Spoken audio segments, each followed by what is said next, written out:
It's a Thursday morning, and I am George Grant saying welcome, welcome, welcome to the Thursday edition of Good Day Grenada on this 16th day of January 2020. Certainly hope you guys are doing well. Hey, good morning, Mr. Gilbert. He's the winner this morning.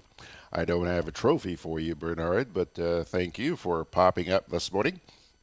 Nice to see you, and I imagine that because we've been having some difficulty with the Grenada Broadcast Facebook page, we are on our, what do you call it, our timeline? Yeah, whatever. And it takes a few of you folks a little while to get used to it. I'm still getting used to it. Margaret is second this morning. Good morning, Margaret. Nice to see you too. So I expect you'll see them slowly sauntering in momentarily. In the meantime, as you take a look at the rundown there, you'll see that this morning we do have a piece from the Acting Commissioner of Police, Edvin Martin, and not Edwin, Edvin. Okay, that's the man's name. He held a press conference yesterday down at Fort George, and he elaborated on, I put it down here as a rough start for Grenada in 2020. Yeah, we've had fires, we've had automobile accidents, we have had a murder.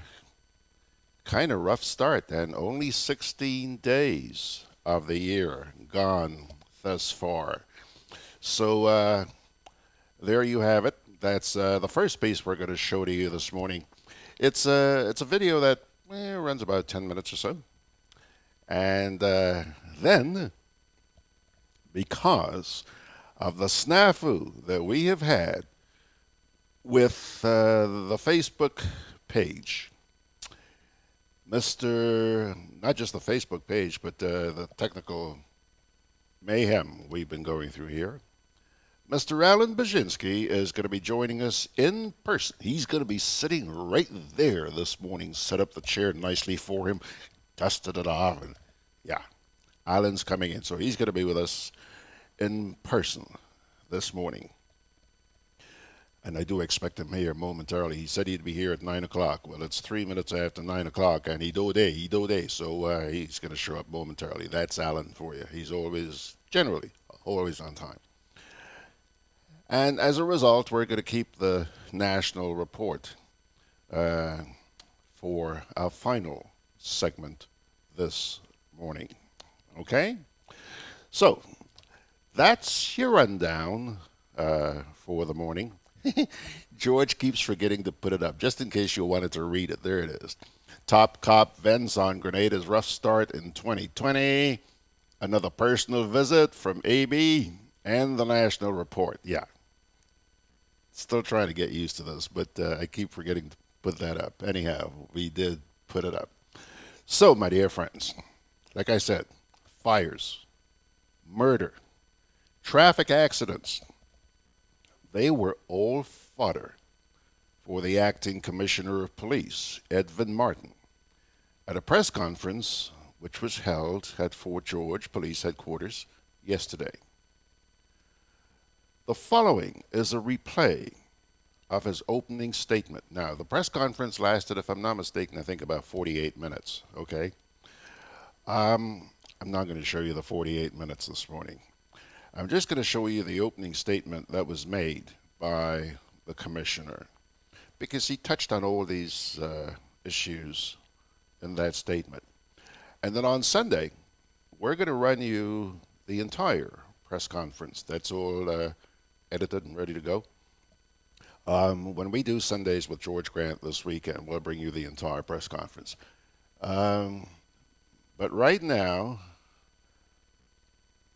just before I get to the commissioner, Judy Benoit say good morning. Good morning, Judy. Good morning, Lydia. Good morning, Anthea. 4 out of 5 ladies this morning. What happened to you guys? Overslept? Yeah, I know you guys are still an hour behind us, but nice to see you, ladies. Here comes another guy. I did a John Franco. John saying good morning. So, okay, let's get to Commissioner of Police, Acting Commissioner of Police, Edvin Martin. Since the start of 2020, we have witnessed a series of tragic and heart-wrenching incidents, beginning with our first road fatality, followed by a series of fires, which destroyed businesses, homes, and homes. We literally witnessed people's lives and livelihood being reduced to ashes in a matter of hours and in some instances, minutes. Following this, we had the shocking and horrific news of a shooting incident which resulted in the death of Lanisha Stafford, a 16-year-old child, in what can be described as chilling circumstances. In this regard, one Kyron Titan, a 30-year-old farmer of Carrier St. Andrew, has been arrested and charged for non-capital murder in relation to this incident. My sympathy goes out to the individuals, families, and communities directly impacted by these heartbreaking incidents. As a consequence, in providing a law enforcement perspective on these incidents, I will caution that we must be aware that most of these incidents are under active investigation, and care must be taken not to say anything that may negatively impact the process of investigation or amount to pre-trial prejudices for matters which may be taken before the court. As it relates to the fatal motor vehicle accident, our investigation shows that speeding was clearly a factor. I therefore want to once again appeal to the motoring public to exercise greater caution in the use of our roads. I urge you to be cognizant of the increase in the volume of vehicles on our roads. Drive defensively and be guided by the traffic laws of our country, and comply with the speed limit at all times. In taking these precautions, you may be aware that the life you may save might very well be your own. In the case of the Grenville Street fire, the fire department responded and was on the scene of this fire within minutes of receiving the report. However, as explained previously, there was a delay in the commencement of fire suppression because the affected buildings were energized by electricity, which, as you can appreciate, posed life-threatening danger to the responding officers. Following the Grenville Street fire, the RGPF took the initiative to call an emergency meeting with officials from the General Hospital, Grenlec, and officers from the fire department to review the relevant issues and to determine the measures that can be taken and to put in place as a means of improving our response protocols. The following preliminary decisions were taken at that meeting. 1. All major incidents of fire and accidents should have a joint stakeholder response. 2. The need for joint exercises among stakeholders. 3. The sharing of information. And 4. A joint notification protocol. The details for operationalizing and improving this multi-agency response mechanism will be fleshed out in subsequent meetings among the stakeholders. There will be a follow-up meeting with Grenlec at 2 p.m. today to further examine the circumstances of the Grenville Street fire, with a view to gaining greater clarity and understanding of all the factors occurring on that unfaithful day, as well as enhancing our collaborative response capabilities and cooperation. With regard to the Williamson Road fire, the arrival of the fire appliance was delayed by a few minutes due to parked vehicles which obstructed the path of the appliance. I must, however, hasten to indicate that our fire department constitutes well-trained and professional individuals who has consistently delivered on its mandate, providing the highest standard of service to the people of this country, given their capability. I acknowledge that the department has challenges, but I assure you that the availability of hose is not one of them. As a matter of fact, the department currently has in excess of 175 new hose in stock and follows a very strict protocol of inspection and replacement of damaged equipment, not just hose, following every mission. The fire department also have been very proactive in addressing existing challenges and building redundancies through a number of initiatives. I name a few. One, collaboration with external stakeholders, which includes NAWASA, the St. George's University, and the Airport Authority, for building redundancy in our capacity to deliver and support the fire in the execution of its mission at any fire. We've also had the establishment of a voluntary firefighters unit, which currently constitutes 30 members and who have been doing an outstanding job supporting the fire department. Additionally, we are in the process currently of recruiting 15 additional officers to further strengthen this department for the dry season. The department continues to undertake a number of fire prevention initiatives, which include media programs to educate the public on fire prevention, 27 of which was done in 2019. Monthly inspections of fire hydrants, the last of which was done on November 17, 2019. Effective ones are routinely reported to NAWASA. Fire drills with businesses and organizations, 22 was conducted in 2019. Building inspections and servicing of extinguishers, 56 buildings were inspected in 2019. Additionally, although Grenada remains a relatively peaceful and safe country, I wish to express deep concern about the level of violence in general, and specifically the acts of violence against our women and children. I cannot sit comfortably when adults continue to sexually abuse minors, especially those under the age of 16. I cannot sit comfortably when 84 of 181 cases before our High Court are sexual crimes, many of which involve victims under the age of 16.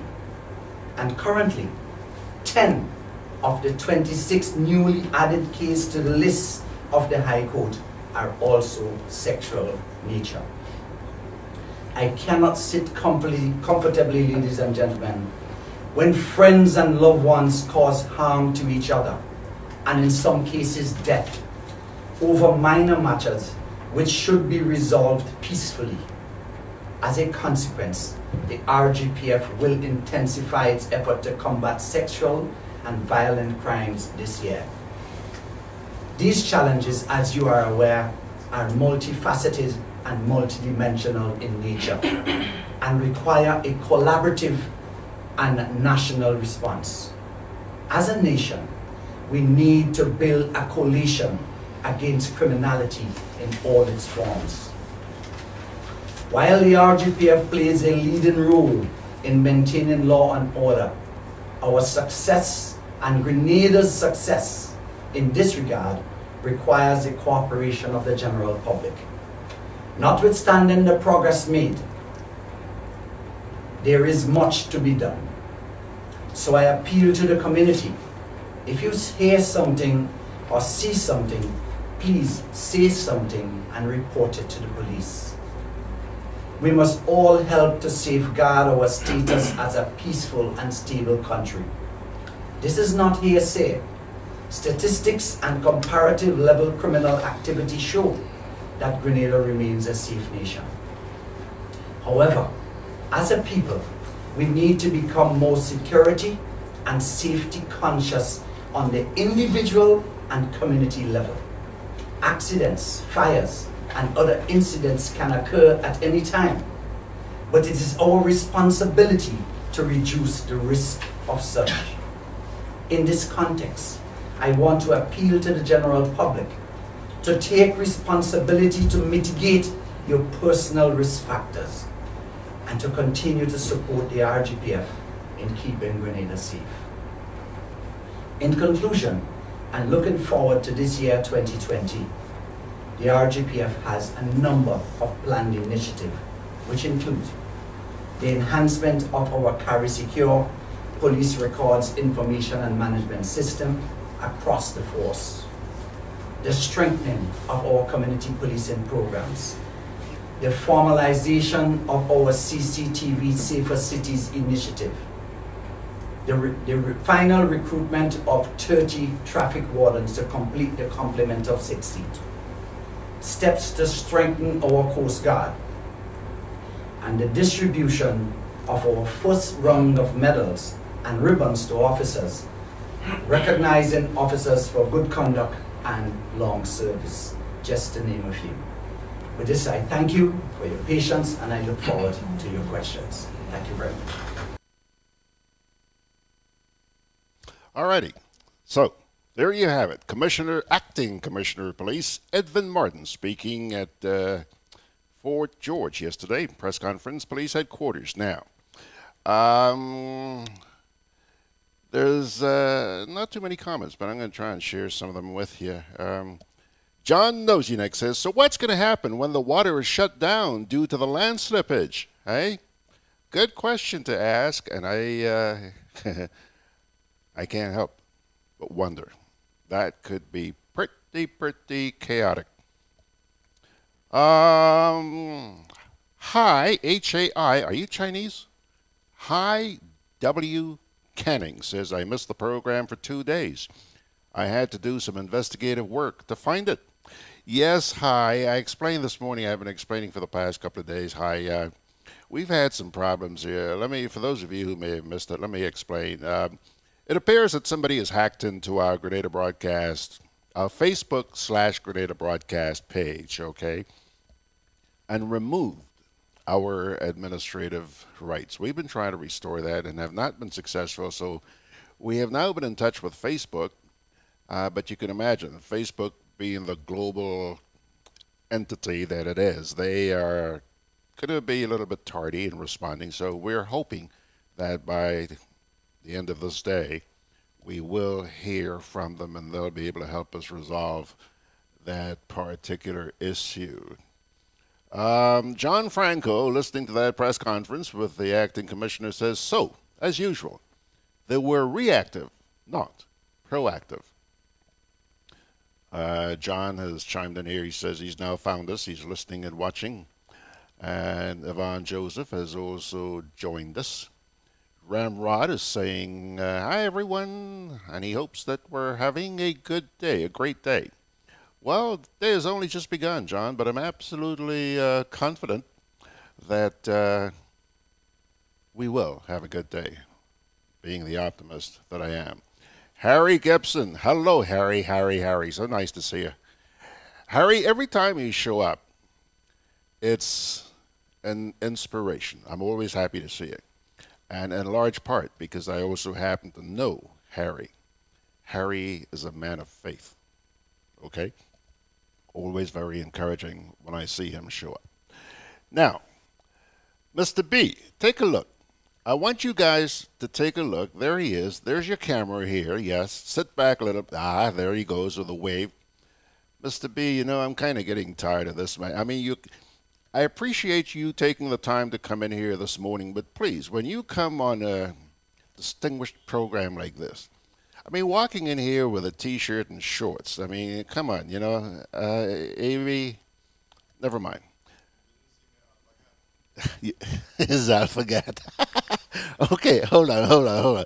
I'm going to take a little break and then we'll come back and deal with B after this. Hang on there.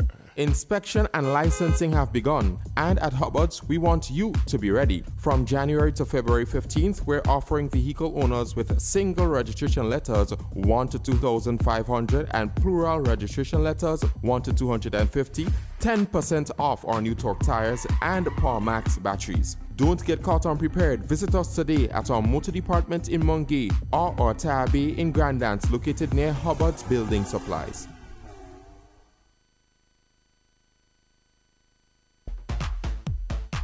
I'm always on the move.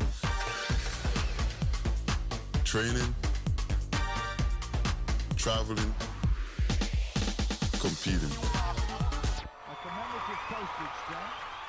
So it's good to know I have Quad Bank in the palm of my hand. Introducing e-banking, one of many customer convenience services from Grenada Cooperative Bank. And there's more to come. It's swift, simple, and secure. Welcome home.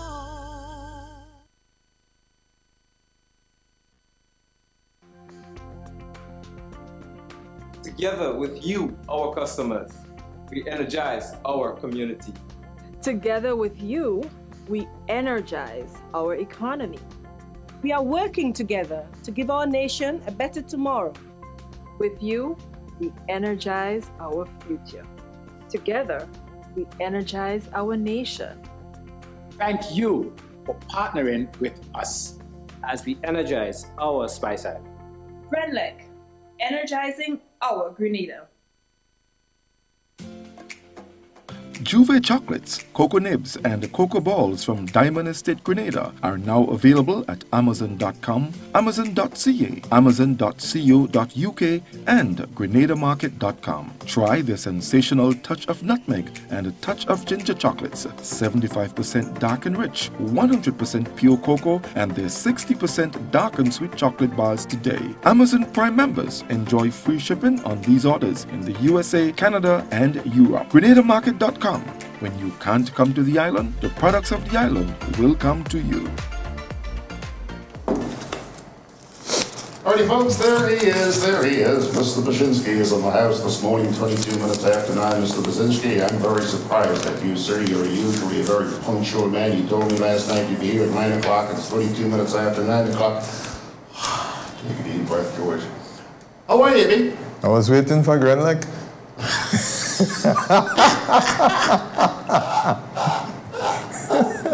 I was looking for traffic lights.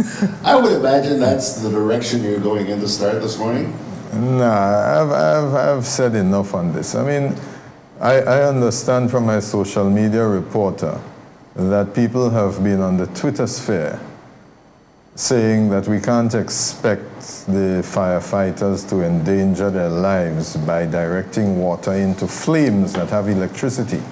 I didn't know that electricity traveled through flames, but maybe in Grenada only. Anything happens, man. Nevertheless, the reason why I'm not going to address the issue anymore is because I have difficulty dealing with uninformed people. There is no excuse for being uninformed, given the accessibility of information.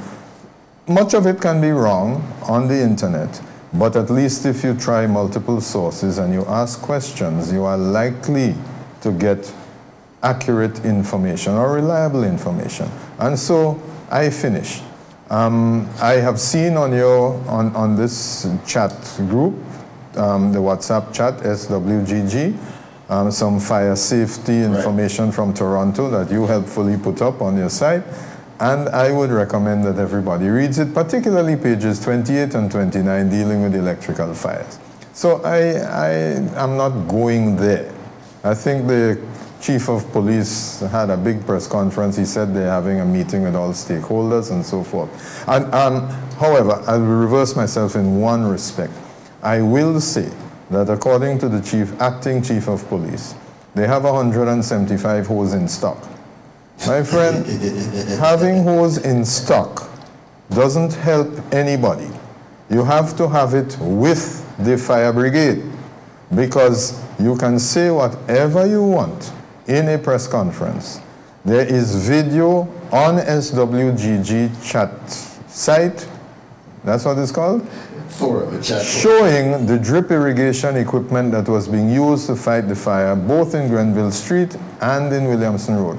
And congratulations to the civilians who were assisting in Williamson Road, because they were able to direct the stream of water coming out of the hole in the hose towards the fire.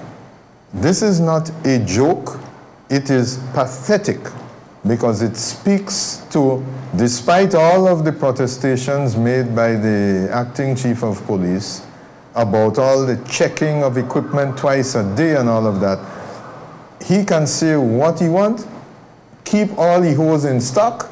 It's supposed to be on the fire appliance, as they call it.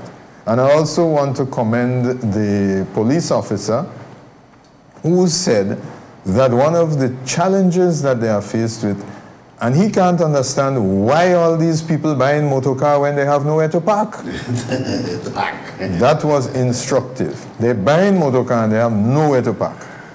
Anyway, so I don't know that. I ain't done with that yet. Margaret says, Allan, in addition to having the hose, they must be in working condition. That is, without hose. Well, they can work in an agricultural application as drip irrigation. Okay. Just put some more holes. You know, I went down to the fire on Williamson Road, and something that I was very, very happy to see, but I also admit it was kind of hilarious, were neighbors with their garden hoses. Yes, well, you know the saying, when your neighbor... Yeah, we saw that. So when your neighbor house on fire, wet yours. There was a gentleman who lived in the neighborhood, I don't know the gentleman's name, but he was talking to me, he says, you know, Mr. Grant, I hope Nawasa going to reimburse me for this water, because the water, you see them bring... Is his water? Is his water. He wants a refund. Yeah, well, then he could have disconnected the supply and let his house burn. No. Would you like to hear me repeat the old saying in Creole? John Frank. Reshai kamawadu pui dife, rouge saou. I hope or you don't understand that language. John Franco says, sounds like they want to emulate well-oiled, organized companies. I guess he's referring to that press conference. Let me see here. John Nosinek says, good morning, Avi. Hit us with your input. Just don't mention the 2020. Did you go to cricket yesterday? No, I got some reports on it. I was preparing for this session this morning. You know I do a lot of preparation, right? I know. Last night I tried to reach you, and I keep getting turned off. My WhatsApp getting turned off because I'm on the air. I thought you were... How many of these programs are you on? No, just two. Wednesday night and Thursday morning. Wednesday night and Thursday morning. Mm-hmm. Yeah, geez. Yeah, I couldn't stretch it out longer than that. I mean, I couldn't handle the stress. You're in retirement, right? So, AB, okay, now that we've gotten, I was going to say a little while ago, you did send me something from Grenlick about policies. People have been talking about... No, it wasn't from Grenlick. It was from the Public Utilities Regulatory Commission. Was it not? Yeah. People were complaining and asking why couldn't they spray the water on the building. Oh, sorry, I beg your pardon. You're talking about the fire safety thing? The fire safety? Yeah. That was from Grenlick? No. I found that on the internet. It's from Toronto. Oh, that's the one. Yeah, I've got that's what I'm talking about. Because people were complaining, you know, why wasn't the water sprayed on the fire? And that explains that water is a conductor of electricity. But you can only conduct electricity from the source through the conductive material, in this case water, to the nozzle of the hose. So, unless there's electricity in the flame, so in other words, and you can read it, it's not me saying this, the only conditions under which there is an electrical hazard is if the stream of water is directed onto the source of an electrical fire. Okay. So therefore, Read page 28 and 29. It's on the chat group site. It's from Toronto. And I started this line of inquiry when I asked the question, is it only in Grenada that you have to wait for the public utility to arrive to turn off power before you start fighting fire? And the answer obviously is only in Grenada. AB, having mentioned that, I hope you listen to the program on Sunday, this coming Sunday, because I'm going to run the rest of the commissioner's press conference. Mm-hmm. I ran his statement this morning. But there was a lot of debate about the timing. It apparently took about an hour before they started wetting the place. Well, I would say at least 40 minutes. Okay. And there was a lot of debate about that yesterday. Very interesting stuff. So folks, try and check us out on Sunday morning. That's going to be there. By the way, Margaret is asking, just curious, are sprinklers required in new construction in Grenada? The last time I was involved in new construction was in 2004, and the sprinklers were not required, but there is, to this date, on each floor, multiple fire extinguishers with different types of applications, whether chemical, water, foam, as well as fire hose reels. But there are smoke alarms. Okay. Yeah, sprinklers would not be appropriate here because of the unreliability of water pressure.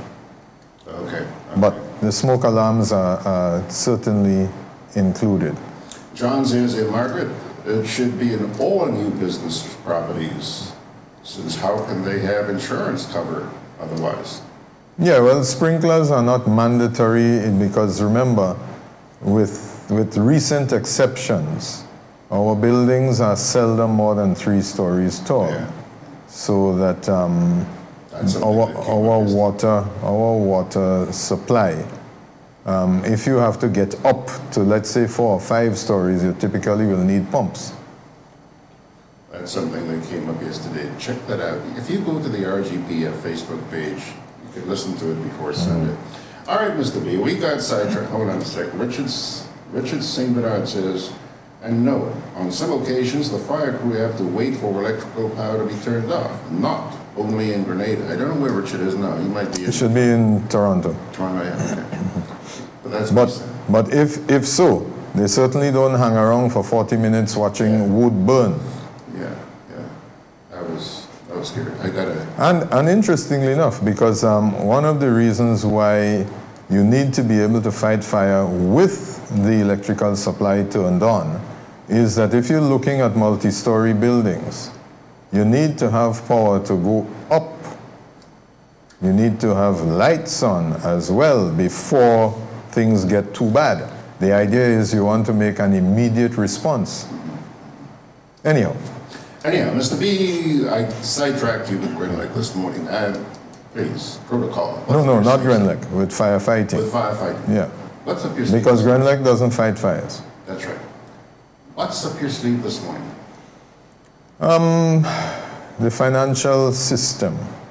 Ouch.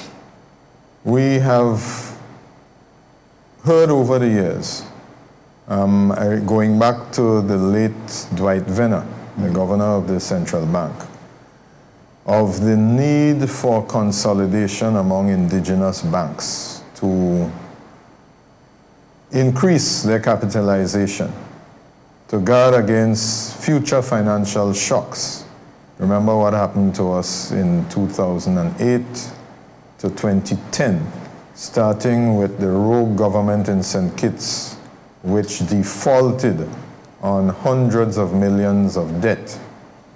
They've recovered from that in St. Kitts through a massive citizenship by investment program, further details of which can be found on the Al Jazeera documentary, no doubt, if anybody is interested. But we've seen recently that Republic Bank has acquired the assets of Scotiabank in the OECS, with the exception of Antigua. We've seen that First Caribbean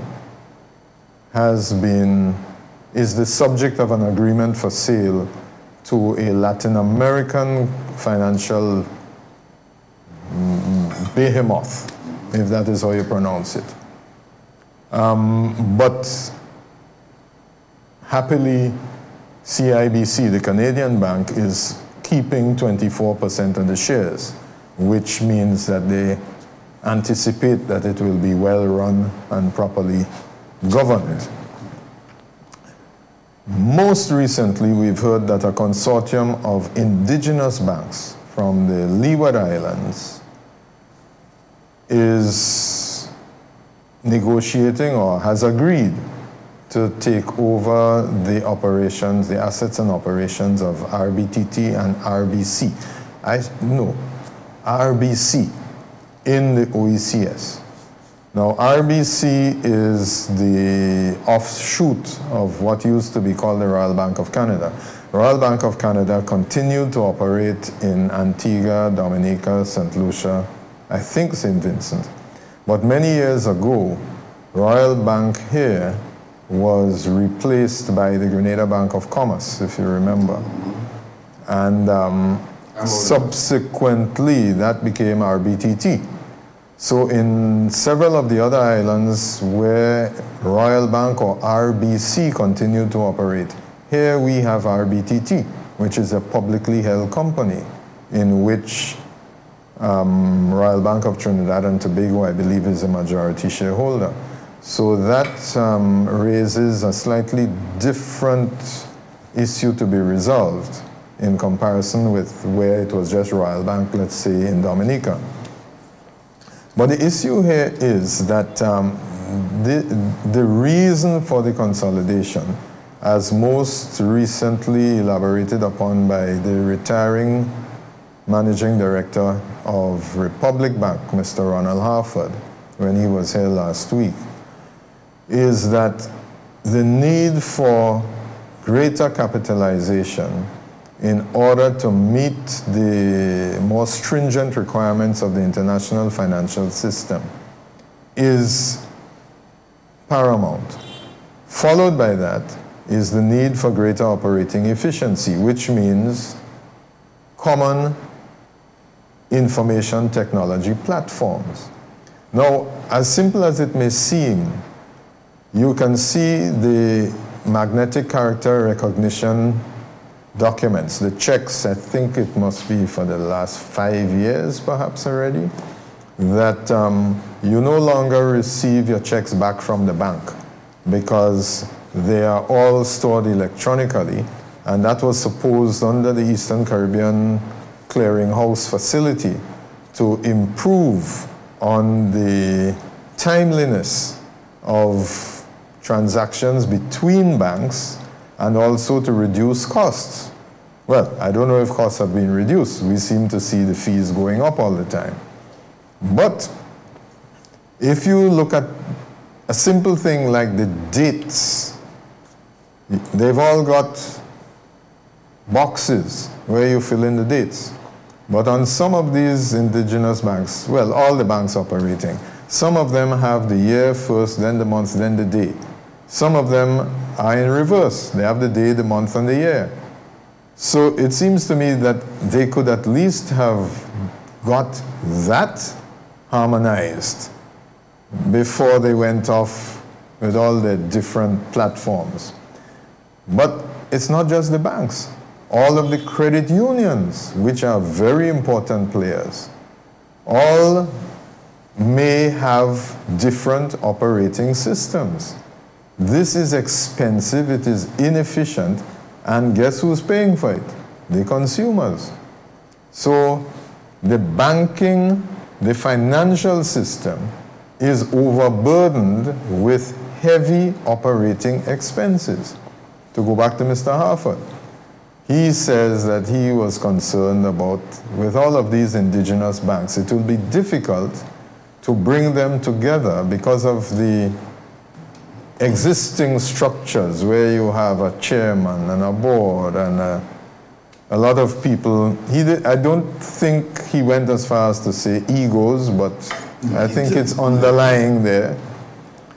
And it struck me that what he was describing could well be applied to our political system. The reason that we have no unity in this region, forget the OECS, is because all of these jump-up little ground god who want to be prime minister surrounded by all the trappings of power. You just look up in St. Kitts. Come down to Antigua. I'll stop there. But the efficiencies that are to be obtained from the coming together seem to be very elusive. Now, in the interim, what is happening? We expect that the financial system is the bedrock, the underpinning of our economy. But it is under constant threat from the activities of those individuals engaged in money laundering, terrorist financing, and just outright theft, such as the missing money from a development project which was supposed to have taken place in Diamond or somewhere in St. Mark, where money that was supposed to have come to Grenada to be placed in escrow accounts ended up in the Far East. So there is a major issue with regard to the integrity of our financial system. No, but let's look on the bright side. We have seen that local banks, well, they're not so local. I mean, let us take Republic Bank, for example. Republic Bank has a ratio of loans and advances to deposits of 57%. That means that of the money they have taken from customers, on which they pay an average, if it's savings, they will pay 2%, but if it's deposits, they'll pay next to nothing. In the case of companies, they pay nothing. So their loan to deposit ratio is 57%. The biggest indigenous bank operating here has a loan to deposit ratio of 48%. So they're sitting on a pile of money. In the case of Republic, 871 million. In the case of that local indigenous bank, $1 billion. But they're not lending the money out in what would be the sort of standard, the benchmark percentage, which would be closer to 70%, one would expect. So they're sitting on the money and doing what with it? If you're not lending the money, then you have to find other ways to get income. And that typically will be charges, and more charges. So we see, however, that the economy is booming. Everybody says so. So where is the gap being filled? Well, naturally, you would think it's being filled by the credit unions because we have some very large credit unions. They are not subject to the supervision of the central bank under the Banking Act. They have a sort of second-tier supervisory arrangement. So there's plenty of money there as well. Maybe they are the ones lending the money. I don't know. What we do know then is that there appears to be a gap. The gap has to be filled either by the credit unions or by the underground economy. I can't speak to it because there is no data available. But what we can see is that just in Trinidad, between pastors and barbers, they have millions of dollars in cash which never enters the banking system. So I have no doubt that on a smaller scale, the same may well apply. I'm choosing my words very carefully. may well apply in Grenada, which explains the constant activity when the traditional lenders, the banks, are only lending between 48 to 57% of the money that they have taken from customers. I shouldn't say taken, accepted from customers. Some people might think it's taken since they're not getting any returns. So, that's my concern about the stability of our financial system. What sort of recourse does the public have, the customers? In the event of? You know, it seems to me that you're saying here that the banks are awash. They are awash with money. With money. Mm-hmm. But one would suspect that, you know, with so many people wanting loans and not being able to get it.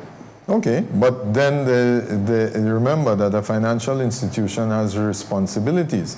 They are governed by the Banking Act to start with. Then there are the international considerations. And where they are deemed not to be able to afford the necessary anti-money laundering and terrorist financing protocols, then the international banks are going to leave. The correspondent banks, the big money launderers, starting with the breakup of the Soviet Union in 1999, 2001. No, go back 9 years. It's the Berlin Wall fell in 89. The Soviet Union collapsed thereafter. The money that was siphoned out of the Soviet Union and placed into the international system. The Bank of New York was one of the biggest money launderers. Deutsche Bank, another one.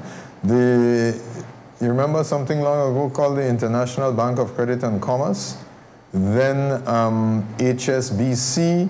All of these financial institutions were found wanting and fined millions of dollars for not having the necessary procedures in place to prevent the Russian oligarchs from laundering the money. This is why the owner of the Chelsea Football Club, after living for many years in London, Roman Abramovich, now lives in Israel. He can't go back to the UK because he cannot prove that the source of his funds was clean. But he is only one of many Russian oligarchs. Reputedly one of the wealthiest men in the world is not Zuckerberg, is not Bill Gates, it is Vladimir Putin. But you're not going to find any proof of that anywhere, because anybody who knows about it is probably already dead. Not very encouraging. But Allan, the man on the street, his greatest complaint is about the customer service at the local banks. Okay. Who provides customer service? The banks. Well, the employees. Well, but those employees are trained, one would think. So it has to be the management, and the employees fall under Good. the management. And where do the management, where does the management come from? ECCB? With a few exceptions, management is local. Then you get certain positions which are filled from the owners of the financial institutions where necessary. But the idea is that locals should be trained and given preference. But what is the reality? As more and more automation is brought in, the local staff are, how do I put it delicately? Not relegated, but limited in scope. In fact, you will hear that there are fewer and fewer avenues for career progression because many of these positions are filled on a contract basis, just like in government. Everybody's on contract, no security of tenure. Margaret is saying here, but banking has become so difficult. Is it any wonder that people are not using the banks? Besides, is there any requirement that people put their money in a bank or any financial institution for that matter? No, you can keep the money at home, just like the barber and the pastor in Trinidad. Well, and John Franco seems to agree. He says, the safest way to store one's money is under the mattress. No interest, but surety is there. Well, I would say that you also need to make sure that you have adequate firefighting equipment on the premises. With no holes in the hose. Margaret responds to John by saying, you got that right. Some old-time ways never fail. Well, the truth is, I still have a checkbook. A younger person was saying to me the other day, you have a checkbook? I say, yes, I have a checkbook. Because when I want to pay Nawasa, I drop a check off in the check collection box on Dusty Highway. Because I'm not going to stand up in a line in town. It takes too long. I use my checkbook when I'm paying for gasoline at the gas station, because I don't think that there are many gas stations. There might only be one that facilitate credit cards. That take credit cards, and there's a reason for that, and that is because when you buy a gallon of gas, $5.50 goes to the government. So if you then have to pay 3% of the transaction to the credit card clearing facility, it eats into the limited markup that the gas dealers are allowed. And this actually perhaps is related to the lack of attention paid by the policy makers, I beg your pardon, to the influx of motor vehicles on the roads, where people have nowhere to park them, so they keep driving them round and round and round, and they have to go to the gas station, and you see them whispering quietly, put $20 gas for me, please. What else is up your sleeve this morning, Mr. Brzezinski? No, I think, I don't understand how people are making the choice to be uninformed, that they have to wait for the chief of police to come and tell them how many hose he has in stock. I would have thought that would have been met with laughter. You're in a press conference. The media is supposed to be there and say, listen, keep your hose in stock, but place burning down.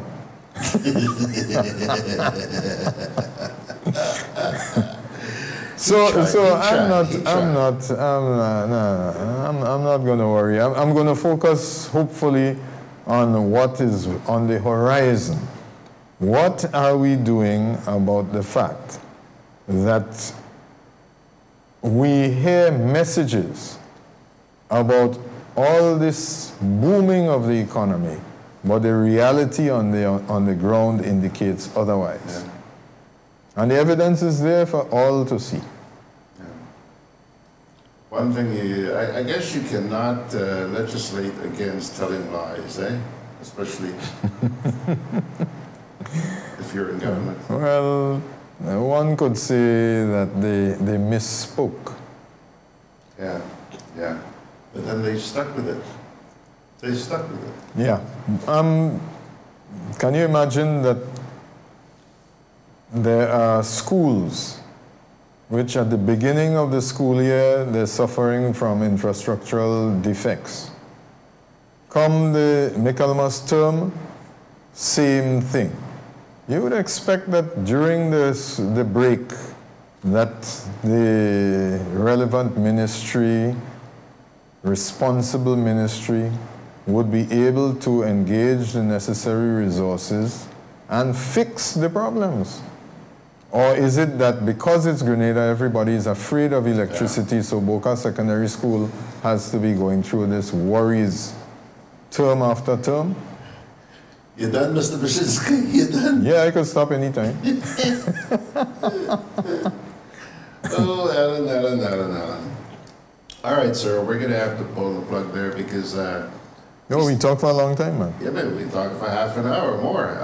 But we also have to bring your good friends from the GIS in, eh? Yeah, well, that is when you're going to learn the truth. Allan. What the GIS stands for? Not Government Information Service? Yes. So government information is somewhat different from what we see. So that's how it works. Has to be. But not much has changed, you know, because I remember fondly when the government radio station was known as Radio Lionel. And then during a short period, mercifully short period, it was known as Radio Free Grenada, when 3,000 people ended up in jail without charge. Okay. Listen to this. Somebody named Gemma Monica Hunt has just put something in here. She says, they stayed too long to turn off the power. I saw when they turned it off after 5. I got shocked in the process. The place started burning after 3. They turned off the power after 5. Yep. Oh boy. But the acting chief of police is having a meeting, or had a meeting with all stakeholders. Yeah, all stakeholders. And there's going to be a joint response in future. Yeah, and I hope that comes before Sunday, because Sunday morning I really want to play the rest of the press conference that took place yesterday. Some very, very interesting stuff came up. It was just too much to carry this morning, so I'm terribly sorry about that. Thank you very much. But I just want to say again that the observations are on point with regard to the length of time before the power was turned off. My question remains, what is the necessity to turn off the power when you're fighting flames that started in a wooden building in Grenville Street? I don't think that question was answered yesterday, but hopefully after his meeting with the stakeholders yesterday, something may come up. And there's something else. Sometimes when you lose power to your home or in the neighborhood, it is because of a power surge or whatever it is. But the power goes off at the fuse on the pole. There are fuses on the poles which can be manually set and reset. So I don't know what is all this about we have to wait for Grenlec. It suggests to me that there is inadequate training and certainly a lack of coordination, which is what the acting chief of police referred to. John Franco says, class, today's word is politics. Poly comes from the Greek word for many, and ticks mean bloodsuckers. Blood-sucking parasites. I think parasites is a useful word to bring into any discussion of politics and politicians. See, go. Thank you very much, Mr. Business. Oh, you're very welcome. Check us out on Sunday morning if you feel like, if anything else pops to mind and you feel like sharing with us. I would like you to share something more about the Public Utilities Regulatory Commission and the invitation to the public to go on the government website and submit responses, because I've heard none of the news media refer to this fact. But I have the documents up on my site, Grenada Broadcast. So please, folks, go to Grenada Broadcast, take a look at the documents, please. Because we do nothing and then we bitch. Yep. Thanks a lot, Evie. Okay, bye now. Take care. Hey, Lynn. Hey, neighbor. Here's the bill I asked you to pay for me. How did you get your electricity bill to be so low? For one, we size our transformers just for what we need, and we unplug transformers, chargers, and other devices when they're not in use. We also replaced our light bulbs with LEDs. They burn less energy, right?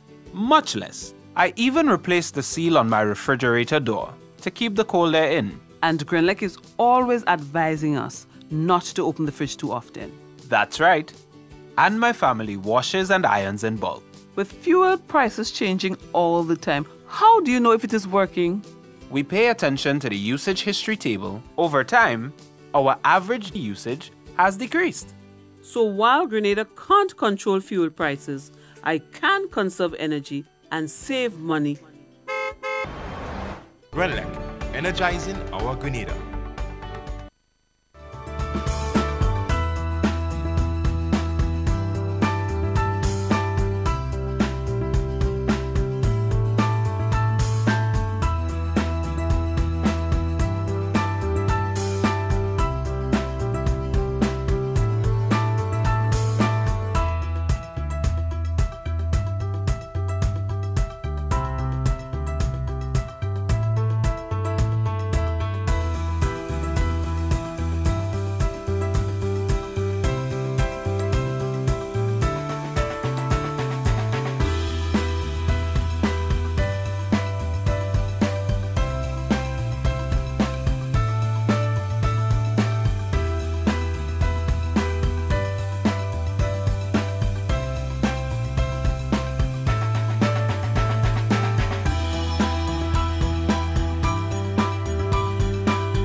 Conveniently located in the Grandstand Shopping Center, for over 40 years, Food Fair has provided quality service at affordable prices. Now, grocery shopping is made easier and more convenient from the Food Fair web store.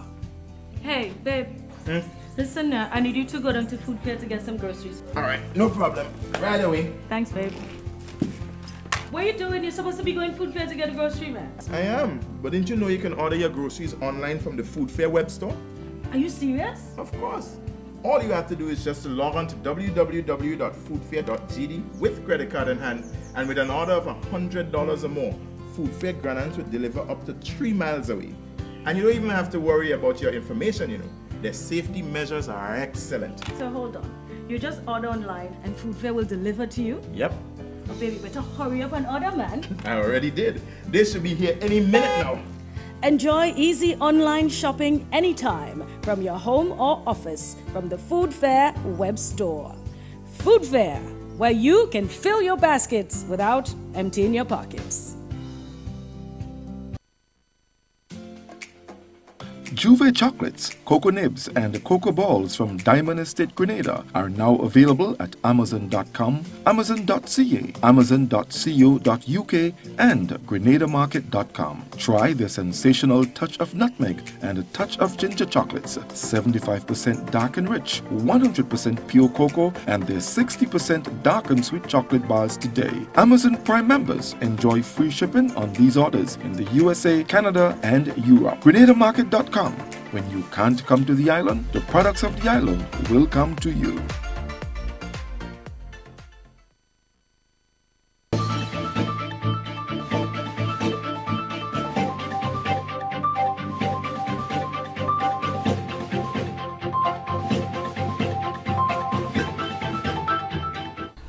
Grenada and the People's Republic of China celebrates 15 years of diplomatic relations. Details to this story and more in the National Report.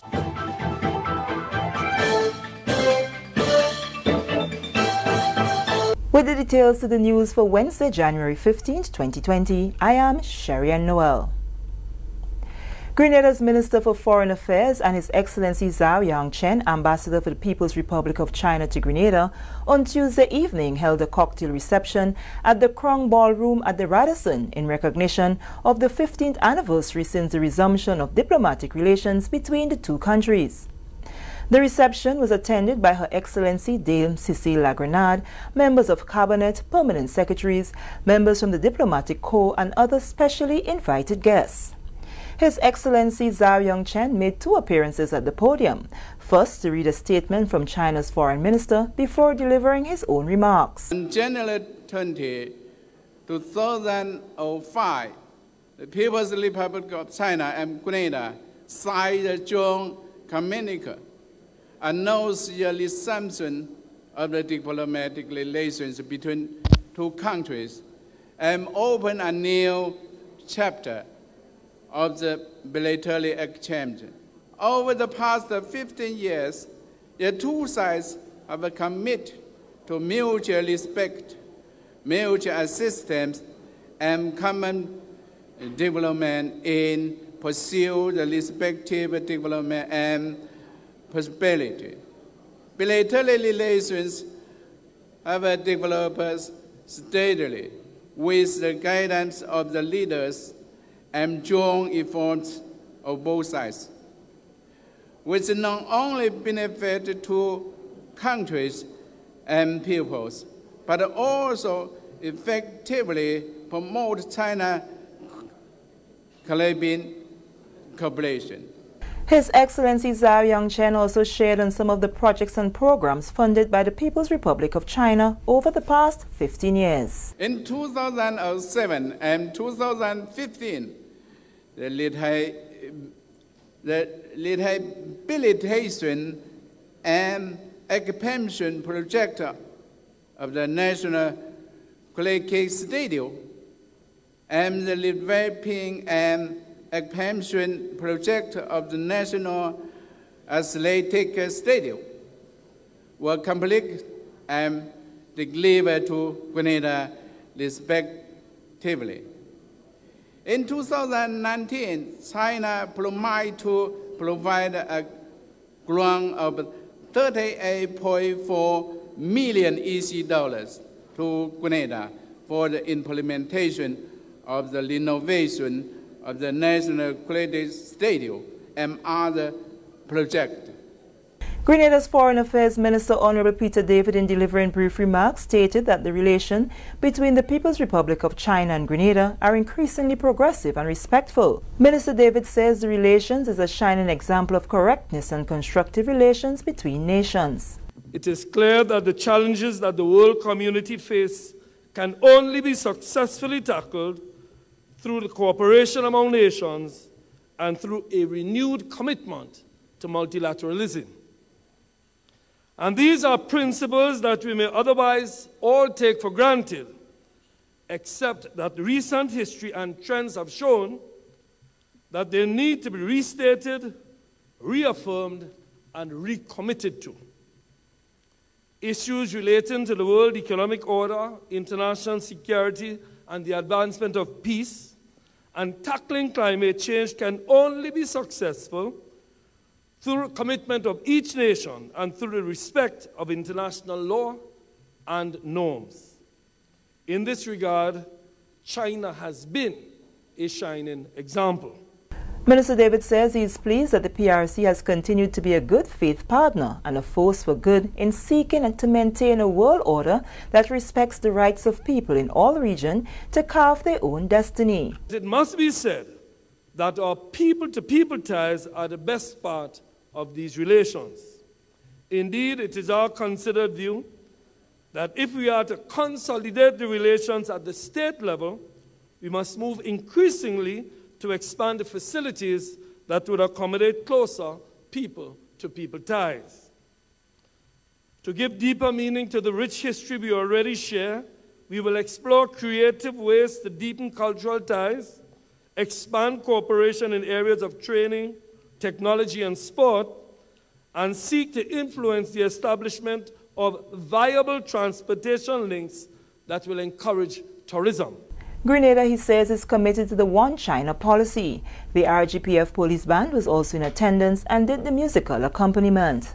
Moving along, Commissioner of Police Acting Edvin Martin says the start of 2020 has seen a number of tragic and heart-wrenching incidents that began with the first road fatality, followed by a series of fires that destroyed businesses and homes, and then a horrific homicide. The Commissioner made the remarks during the first media brief for 2020 at the conference room at the police headquarters on Wednesday. The fires that occurred on Grenville Street that destroyed a number of businesses, along with the house fires on Williamson Road, also in St. George's, formed the greater part of his presentation. The commissioner dispelled a number of criticisms that his fire department was late to apply fire suppression, saying that they were at the scene of the fires within minutes of receiving the report. There was a delay in the commencement of fire suppression because the affected buildings were energized by electricity, which, as you can appreciate, pose life-threatening danger to the responding officers. Following the Grenville Street fire, Commissioner Martin says the RGPF took the initiative to call an emergency meeting with officials from the General Hospital, Grenlec, Nawassa, and officers from the fire department to review relevant issues and determine measures that can be implemented as a means of improving the response protocol. The following preliminary decisions were taken at that meeting. 1. All major incidents of fire and accidents should have a joint stakeholder response. 2. The need for joint exercises among stakeholders. 3. The sharing of information. And 4. A joint notification protocol. The details for operationalizing and improving this multi-agency response mechanism will be fleshed out in subsequent meetings among the stakeholders. There will be a follow-up meeting with Grenlec at 2 p.m. today to further examine the circumstances of the Grenville Street fire with a view to gaining greater clarity and understanding of all the factors occurring on that unfaithful day. Commissioner Martin also addressed the issue of the obstruction of the fire tenders en route to the scene of the fires at Williamson Road, which was due to parked vehicles. The availability of hose is not an issue for the fire department, he says. Our fire department constitutes well-trained and professional individuals who has consistently delivered on its mandate, providing the highest standard of service to the people of this country, given their capability. I acknowledge that the department has challenges, but I assure you that the availability of hose is not one of them. As a matter of fact, the department currently has in excess of 175 new hose in stock and follows a very strict protocol of inspection and replacement of damaged equipment, not just hose, following every mission. This is the National Report. More news after the break. Did you join the public service on or after February 22nd, 1985 and have since retired? This might be important to you. Government understands that the NIS pension may be insufficient to take care of your needs. So, while it awaits the court's ruling on the matter of pension for public officers, government has taken action to protect your quality of life so that you can take care of your needs in the meantime. Persons who join the public service on or after February 22nd, 1985 and serve continuously in an established position for a minimum 26 years and 8 months and retired at age 60 may be eligible to receive an advance payment, which when combined with NIS represents 70% of their last salary. For more information, call or visit the Pension Secretariat in the Department of Public Administration, Ministerial Complex, 440-3767. Welcome back. Grenada continues to become more innovative and abreast with the international trends in due diligence. It can boast of an improved citizenship by investment program, CBI, which continues to contribute significantly to the local economy. It gives us an ability to finance ourselves and what we do much better and easier. Locals will be employed in various fields. Farmers will be affected positively in the sense that there will be linkage to the farming community and the many other aspects of it, taxation issues for us and transportation issues for the bus drivers and the taxi men. So we find when we invest in the projects under the tourism model, there is a trickle-down effect right down to the grassroots, which is what one of the things that the CBI program tries to achieve and augment the policies of the government. So from that aspect, we believe that what we do in CBI is critical to the development infrastructurally of the country through those projects. That's the newly installed chairman for the CBI board, Senator Christopher Diali. The Citizenship by Investment program came into being in August 2013 when the Grenadian Parliament passed Act No. 15 of 2013, otherwise referred to as the Grenada Citizenship by Investment Act 2013. The stated objective of the Act is to enable persons to acquire permanent residence and citizenship of Grenada by registration following investment in Grenada. He sought to allay any fears that exist relating to security issues of the program and maintains that Grenada's program continues to be featured as one of the safest. We believe we have one of the best run programs. Just recently, Grenada was ranked #1 by Best Citizenship Journal. Here we were compared to 10 countries that have CBI programs within the Caribbean and outside of the Caribbean, like Turkey and Belarus and these countries. And we were ranked #1 under various issues in the best report. So, as I said, we're not perfect. We strive to run a program that will mitigate risk as low and as far down as we can. And we have procedures in place to deal with issues as they arise. For 2019, the Citizenship by Investment program brought in $30 million in revenue to the island. And with this, we come to the end of the National Report for Wednesday, February 15th, 2020. On behalf of the entire news and production team, I'm Sharian Noel, thanking you for viewing.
Hey, Lynn. Hey, neighbor. Here's the bill I asked you to pay for me. How did you get your electricity bill to be so low? For one, we size our transformers just for what we need. And we unplug transformers, chargers, and other devices when they're not in use. We also replaced our light bulbs with LEDs. They burn less energy, right? Much less. I even replaced the seal on my refrigerator door to keep the cold air in. And Grenlec is always advising us not to open the fridge too often. That's right. And my family washes and irons in bulk. With fuel prices changing all the time, how do you know if it is working? We pay attention to the usage history table. Over time, our average usage has decreased. So while Grenada can't control fuel prices, I can conserve energy and save money. Grenlec, energizing our Grenada.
Conveniently located in the Grenada Shopping Center, for over 40 years, Food Fair has provided quality service at affordable prices. Now, grocery shopping is made easier and more convenient from the Food Fair web store.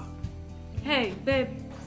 Listen, I need you to go down to Food Fair to get some groceries. All right, no problem. Right away. Thanks, babe. What are you doing? You're supposed to be going Food Fair to get a grocery, man. I am, but didn't you know you can order your groceries online from the Food Fair web store? Are you serious? Of course. All you have to do is just to log on to www.foodfair.gd with credit card in hand, and with an order of $100 or more, Food Fair Granadas will deliver up to 3 miles away. And you don't even have to worry about your information, you know.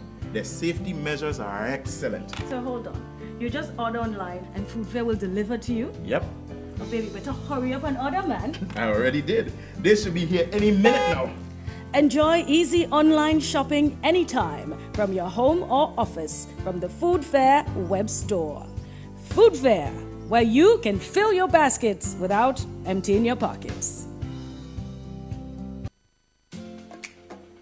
Gudday chocolates, cocoa nibs, and cocoa balls from Diamond Estate Grenada are now available at Amazon.com, Amazon.ca, Amazon.co.uk, and GrenadaMarket.com. Try the sensational touch of nutmeg and a touch of ginger chocolates, 75% dark and rich, 100% pure cocoa, and their 60% dark and sweet chocolate bars today. Amazon Prime members enjoy free shipping on these orders in the USA, Canada, and Europe. GrenadaMarket.com.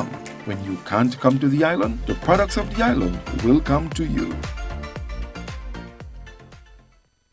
Howdy, folks. Just before we pull the curtain down, I want to share one comment that came in just a few moments ago from Mr. Cecil Bartholomew. Hello there, Cecil. Nice to see you. Long time no see. And we look forward to seeing a lot more of you around this forum. Cecil says, we are not there yet. Our people first have to be educated into having respect and national pride for each other and the nation, respectively. We do not know how much we do not know. So, how will the teaching begin? Power issues are just symptoms of more critical national problems. God help us. Blessings. Blessings to you too, Cecil. One parting word from the Holy Scriptures before we pull the plug on this Thursday morning. Today's reading comes to you from the book of Luke. Luke chapter 6, 41 and 42. Why do you look at the speck of sawdust in your brother's eye and pay no attention to the plank in your own eye? How can you say to your brother, brother, let me take the speck out of your eye, when you yourself fail to see the plank in your own eye? You hypocrite.